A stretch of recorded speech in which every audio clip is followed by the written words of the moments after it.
Okay, good morning, everyone. Today is Tuesday, March 24th. It's 10 a.m. Pacific Standard Time. You are joined by the legal team at Family Law Matters on our daily podcast to discuss current issues concerning COVID-19 and how it affects the legal system. Please do me a favor. Make sure that if you have any questions that you send them to us or you raise your hand and we will get to your question. As of now, everyone will be muted just to ensure that we allow the panel to speak clearly. And without further ado, I'm going to start by introducing the panel. Gina, I'm going to start with you.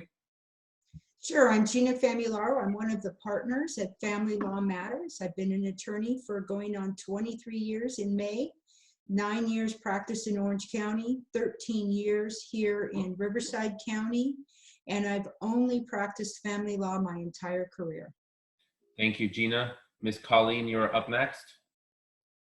Good morning, everyone. My name is Colleen Robinson. I'm a family law attorney here at Family Law Matters. I've been an attorney for 10 years as of December.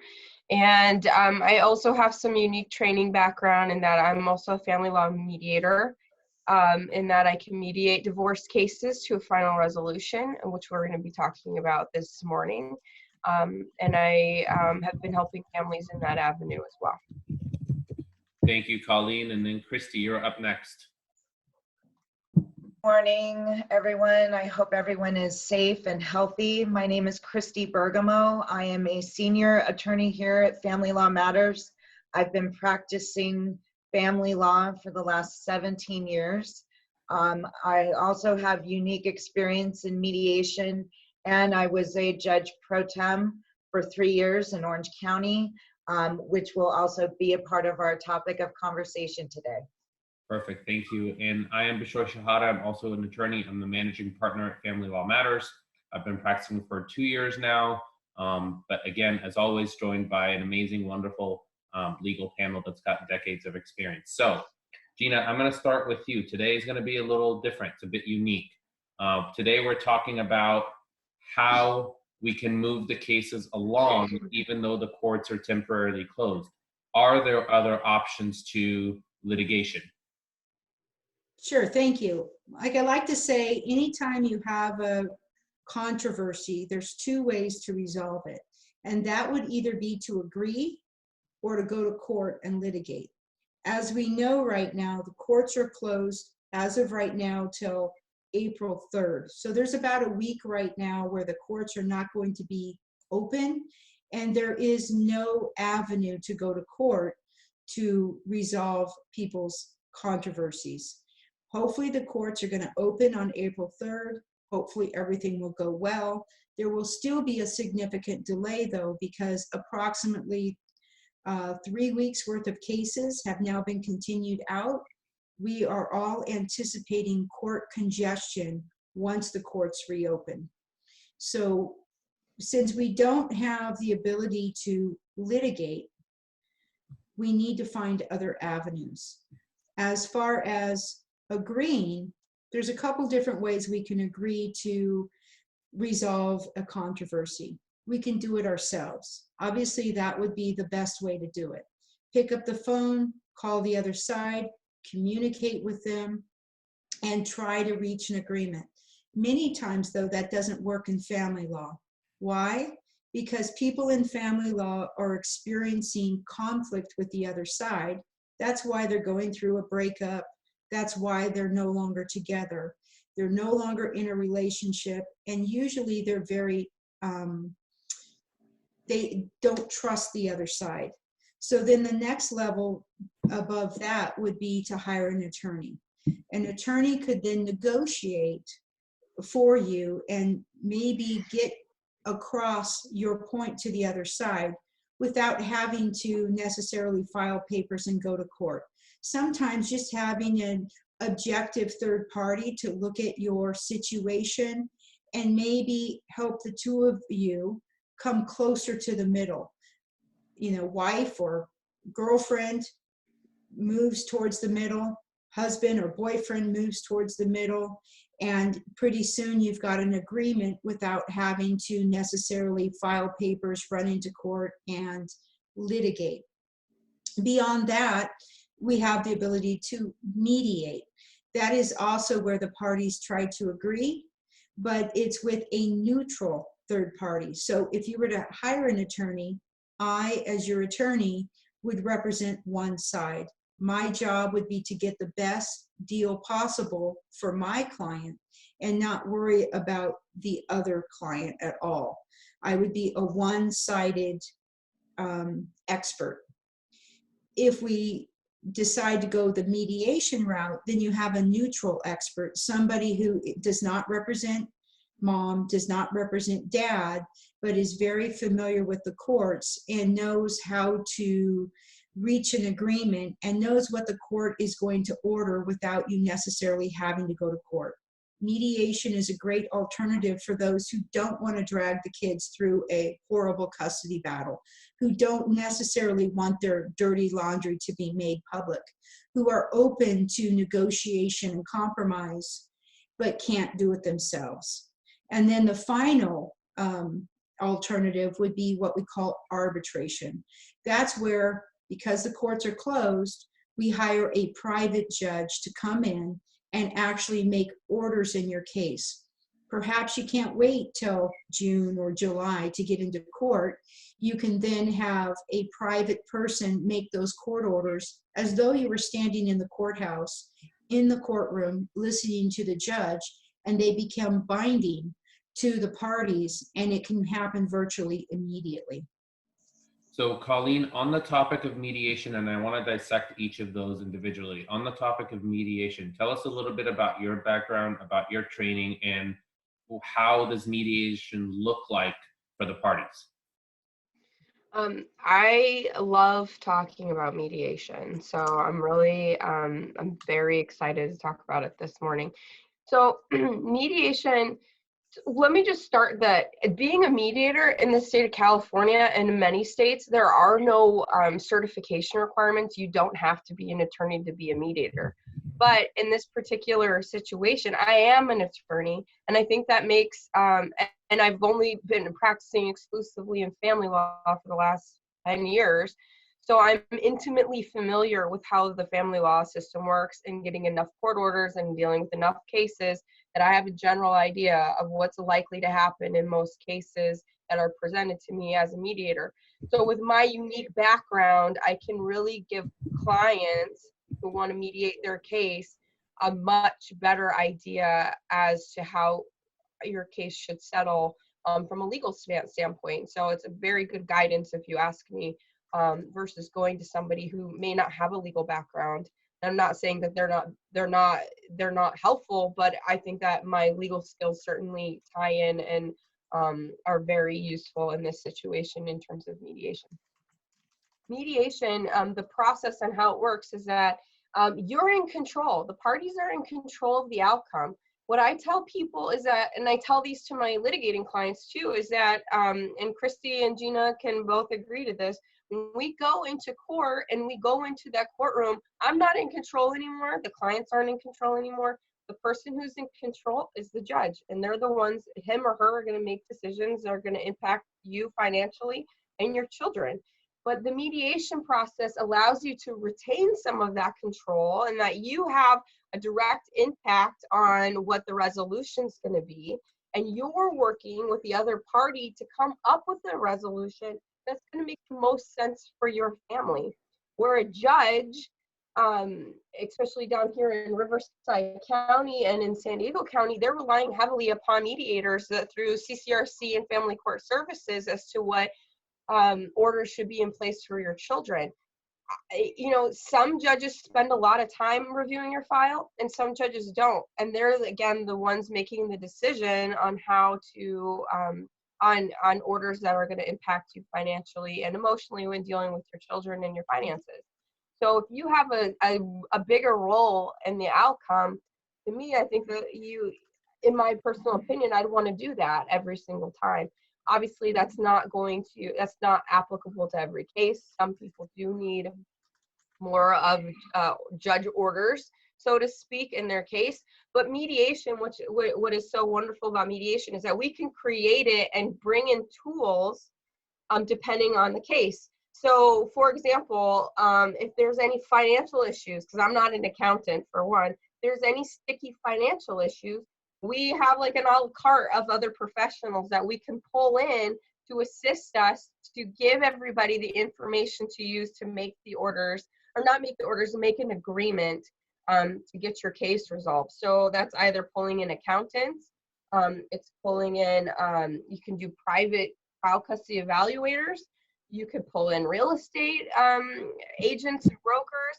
I mean, the sky's the limit. There's so, and I already said accountants, but there's a variety of professionals who are very committed to mediation, divorce mediation cases, that want to participate and help families reach other resolutions outside of the courthouse.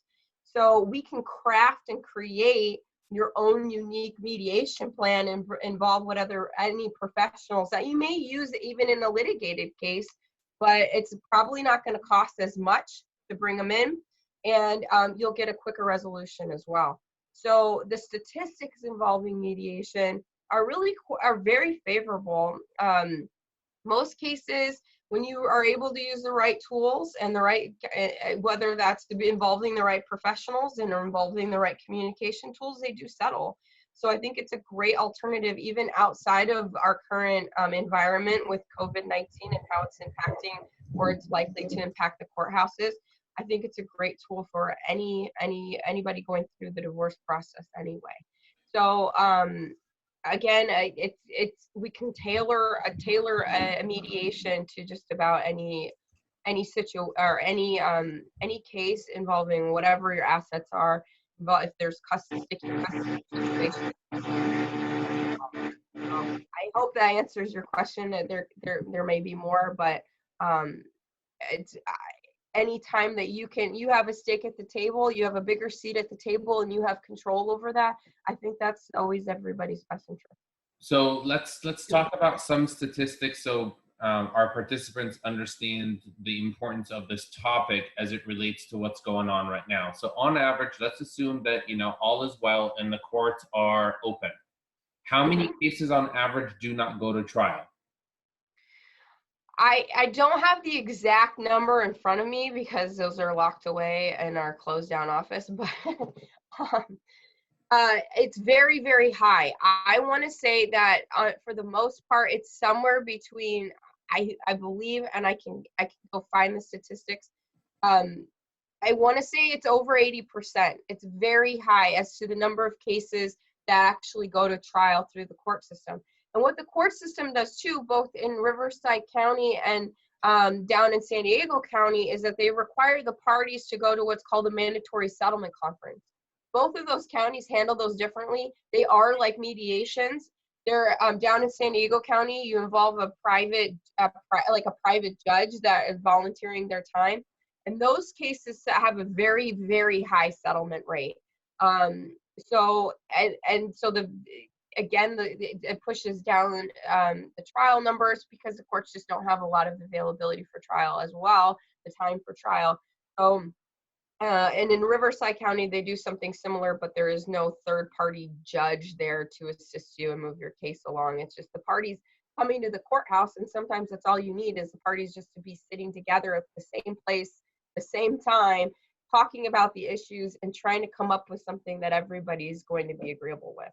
So the statistics that you just referred to, because I do have them pulled up now that you brought that up, it's 93% of our cases actually settle. So only about between 6 and 7% of our cases go to trial.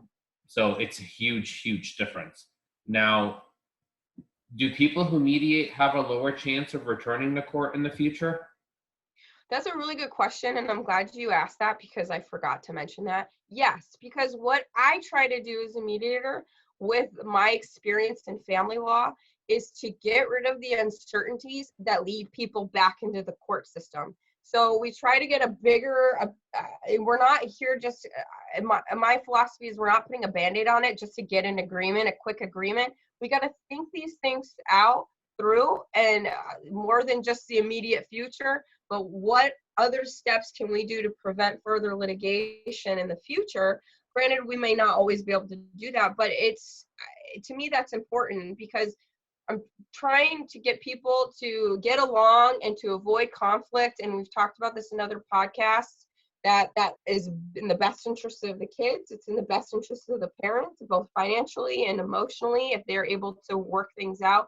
So that's what we try to include in our mediated agreements is what can we do, I think this is more long-term to avoid future litigation in the future. And I know that you talked about having a wide variety of experts that we could bring into mediation. I want to focus specifically on the custody aspect. So is there a child custody recommendation counselor expert that can come in and help with the issue of custody? Because I know right now the recommendation, the child custody recommendation counseling is not open. It's closed as well as the courts. So in with respect to experts in that area, how does that work? I think that if you can hire an expert like this, I would do this every single day of the week. You're not limited. So yes, there are people available that do that either they work directly for CCRC in Riverside or down in family court services, and now are in private practice.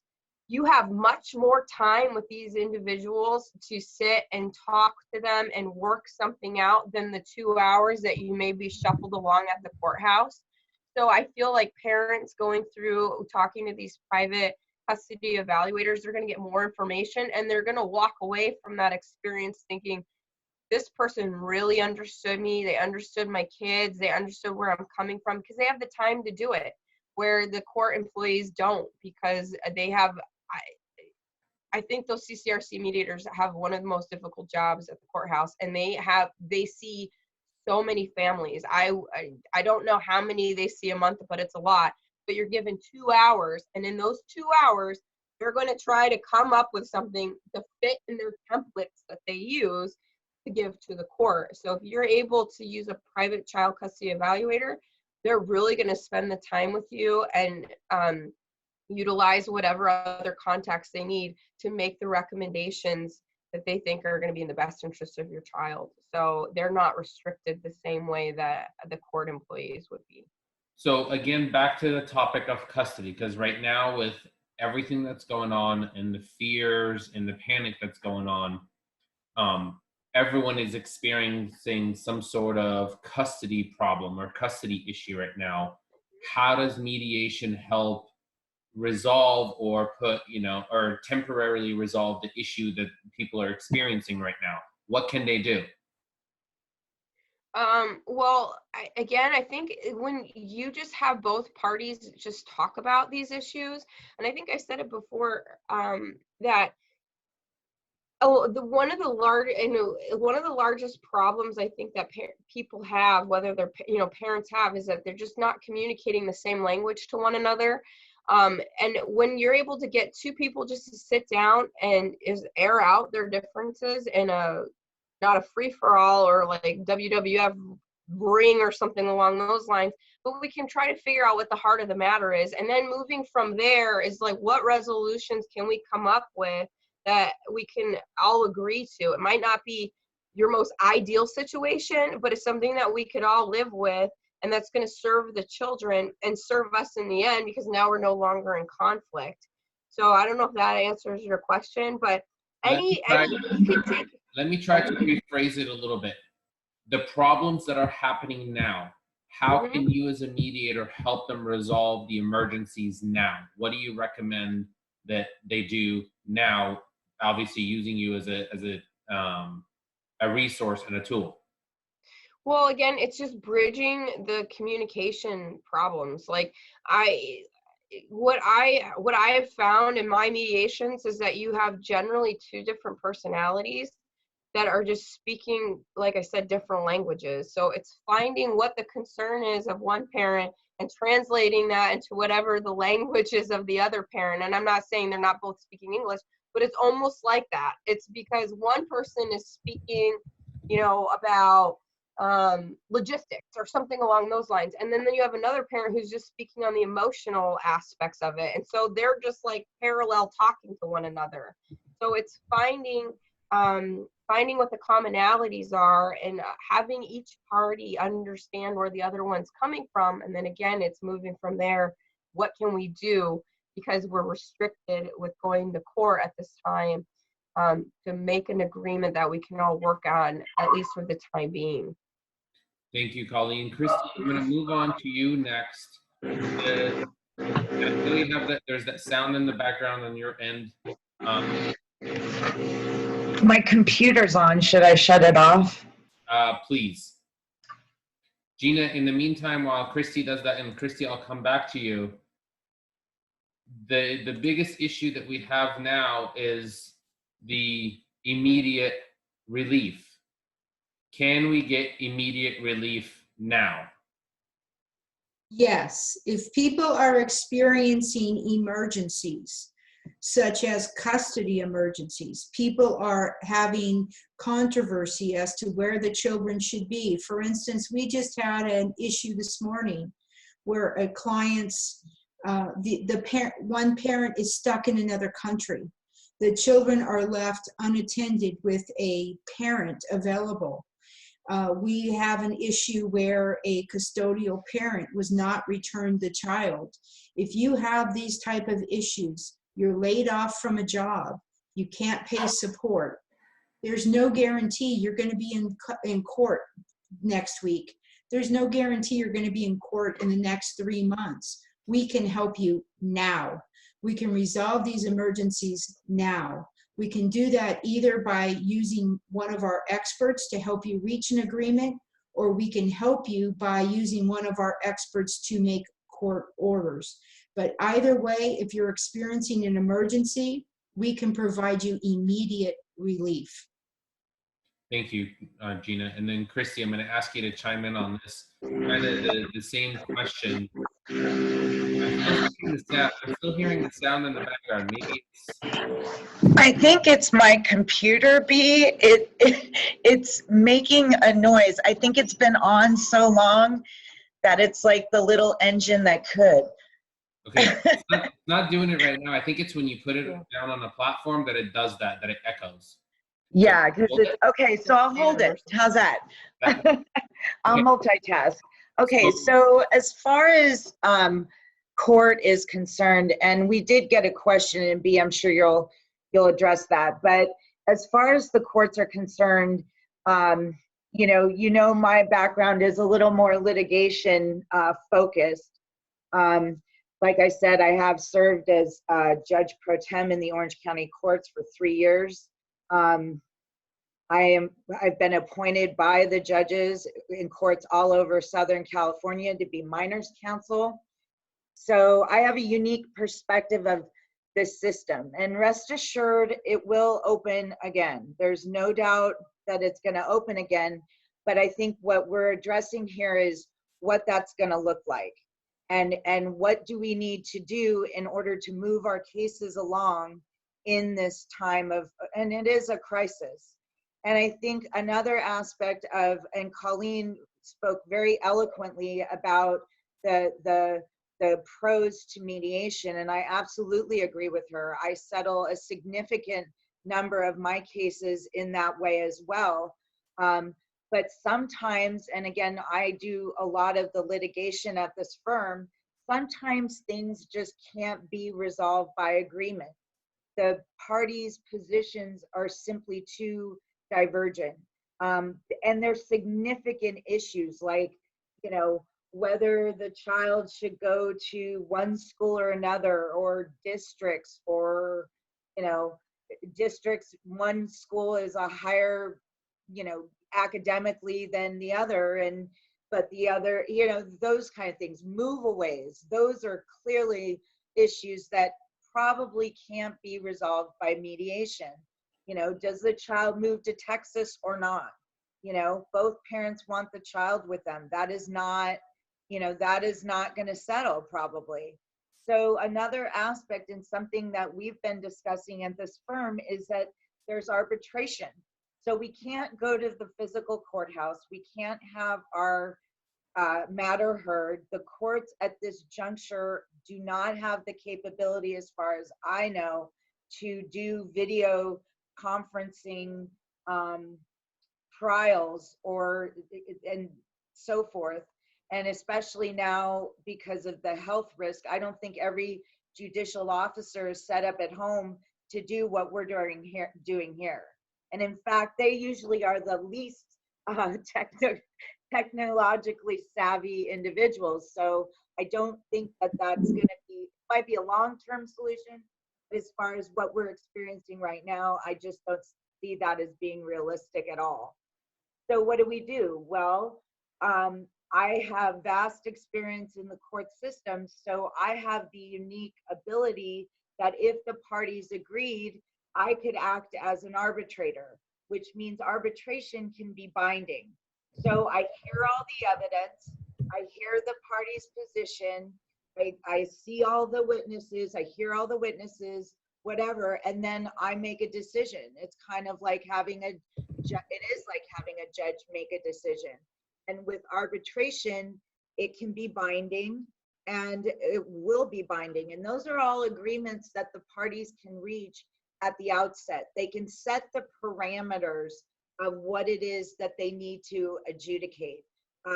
And that's where an interesting hybrid could happen as well. Colleen acts as the mediator, can negotiate or mediate certain issues and then save the ones that, you know, just simply can't be mediated. But we can do it all. And I think what the most important message to everybody right now is that while it seems that everything is just halted, it hasn't. You know, I know that parties obviously come to us to resolve their issues, like, you know, they want to dissolve their marriage. I mean, that's just not going to be put on hold because the courts have shut down currently. We can move forward. We can send messages. We can negotiate terms all during this crisis. And I think the clients need to be assured that we are continuing to work. And again, if we can stipulate to some alternatives like arbitration, like mediation, to get further resolution of your matter, then that's what certainly we're going to do. And then, Christy, if someone comes to you with an emergency and needs court orders, and obviously mediation is not working, how long would it be before you get them into court? That's really, it's a case-by-case basis, because what the order is right now from the courts is that it's non-essential, or strike that, it's any non-emergency are closed. So if we have an emergency, we still can appeal to the court and file our paperwork and hopefully get it, you know, whatever orders we need granted, especially restraining orders. Those are just essential. They have to remain open for that. But absent those kinds of exigent circumstances, and like custody issues, is pursuant to Family Code Section 3064, which says that the child is in danger of some sort, not, and I don't think at this juncture emotional danger per se is going to suffice right now. You know, we hear a lot now, the buzzword is like parental alienation. And a lot of my clients come to me and feel that is an emergency, and it is. In normal circumstances, it's something that we have to go to court to resolve. But I don't think those are the types of emergencies right now that the court are going to act on. But keep your logs, keep your, you know, like I said, you will get an opportunity to address these issues. I just don't think things like that are going to be deemed an emergency right now. Now, on the other hand, with arbitration, right? Sure. Now, we talked about how long it could potentially take with the court. Now, with arbitration, how quickly does that process move in comparison? Well, I think, you know, depending on where you are at in the case and how in depth you want to go, I mean, it just is a matter of putting your case together, having your attorney putting your case together, and then just figuring out when all of our calendars are clear. We can certainly do all of this by video conferencing. You know, we have the ability to send exhibits electronically. So everything that you would need to arbitrate, it's just a matter of getting that information to the person to arbitrate and then going through the process. So it can be as quick as you want, I think. Absolutely. In terms of your schedule, how quickly can you see them? I've got availability, a week from now. I mean, I can make room for everybody because this is a crisis, and we are all very mindful that people have, a lot on their plate. There's so much uncertainty. So obviously, office hours are 24/7 as far as I'm concerned. Whatever I need to do to accommodate people in this time of crisis, I absolutely want to do.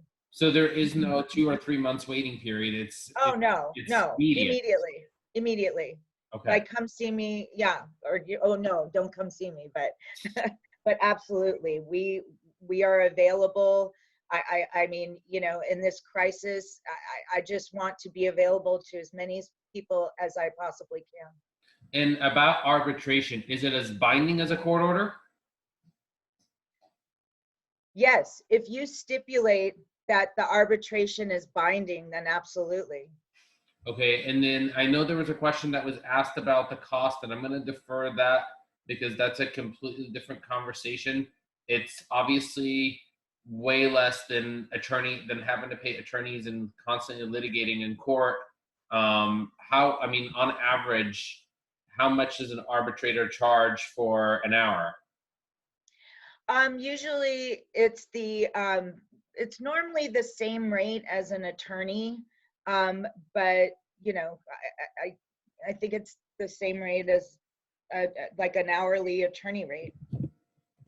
Okay, so again, perks of arbitration, if I understand you correctly, is faster, just as binding, and obviously cheaper.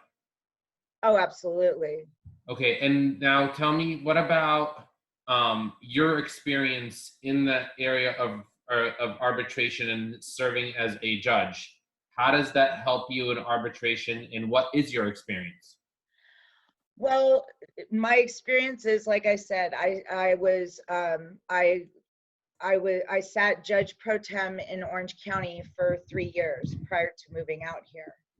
And I have to say, sitting on the bench is a unique experience. And the first time you do it, it is not only the scariest thing, but it is an eye opener as to really adhering to the notion of impartiality.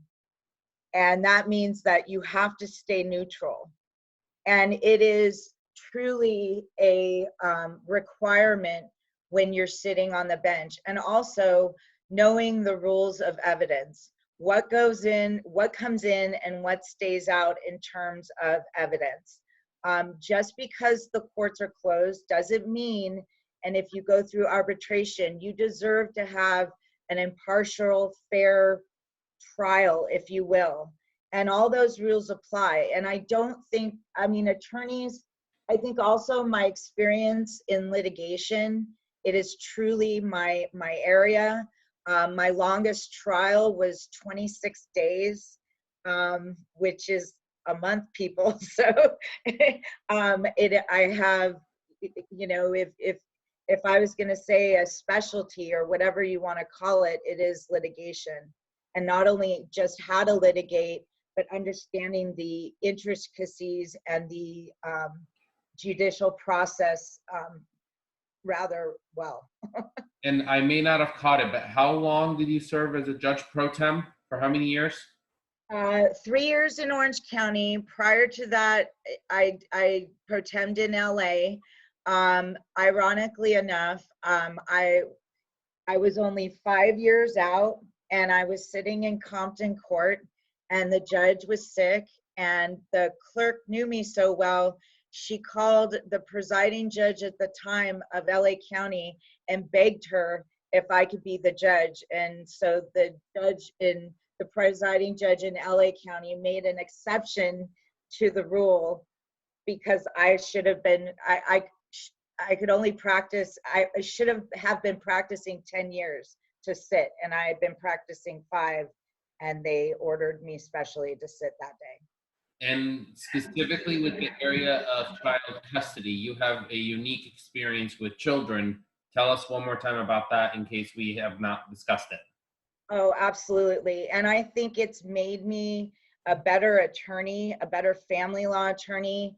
It's made me, when I was a bench officer, it's made me a better judge, because I have the unique perspective of seeing this through a child's eyes. And what that means is that, and usually it's in the most highest conflict cases you can imagine. And my clients are these little people that are affected by the high conflict that is, regarding these proceedings. So, what I do is that I usually meet with them, and obviously, meet with them with their parents, both of them or all of them, and I develop a relationship with the child. And what I am there to do is advocate for the child, which normally is counter to what the child actually wants. It sounds weird, but I have to find creative ways to not only satisfy the child's needs, but what is in the child's best interest. And normally what the child thinks is in the child's best interest isn't. So it is very difficult. It is an arduous process, and again, gives me such a unique perspective on custody cases. It really does. Thank you, Christy. And I just want to take a moment to kind of recap the purpose of this specific podcast. If you are experiencing issues or problems right now, the court is not the only avenue. There are multiple other avenues. We talked about mediation. We talked about letters and negotiations and going back and forth. We talked about voluntary settlement conference. We talked about arbitration. The court is not the venue right now. It's not open now, but that doesn't mean that everything gets put on hold. There's also, again, for those exigent circumstances, there is also emergency relief. But what we really urge our listeners and our participants to understand is that there are other avenues, and this is the time to take advantage of that. Because when the courts reopen, there is going to be congestion. And even if you're seeking the relief from the court, you're going to get a spot in line, but it's going to take some time. So this is what we are here for. If you're having an issue, rather than waiting for months to resolve the issue, take advantage of what we're here to do. Take advantage of your legal community and think outside the box and use mediation, arbitration, voluntary settlement conferences, letters going back and forth. Use that to your advantage. It'll cost you less. It'll be a lot faster. And really, I think that the panel highlighted it is you are in control. You control the outcome. It's not in the hands of a judge that may or may not have a good day because the courtroom is congested. But again, the message is we can help you. That's what we're here for. And I really urge everyone to take advantage of that. And I think that's really the biggest point that we can deliver to you today. The podcast will continue. I want to take time to thank the legal panel. And I really appreciate you guys taking the time out of your day to kind of shed light and discuss these topics and issues. And again, please, if you have any questions or anything, please make sure that you reach out to your attorney, reach out to us. That's what we're here for. We're here to help you here and now and not down the road. Thank you guys all again for participating. The recording will be posted online on our Facebook page and our YouTube channel, and continue to send us the questions and we'll filter through the questions and get them all answered. Again, thank you all. God bless us all, and hope everyone stays safe.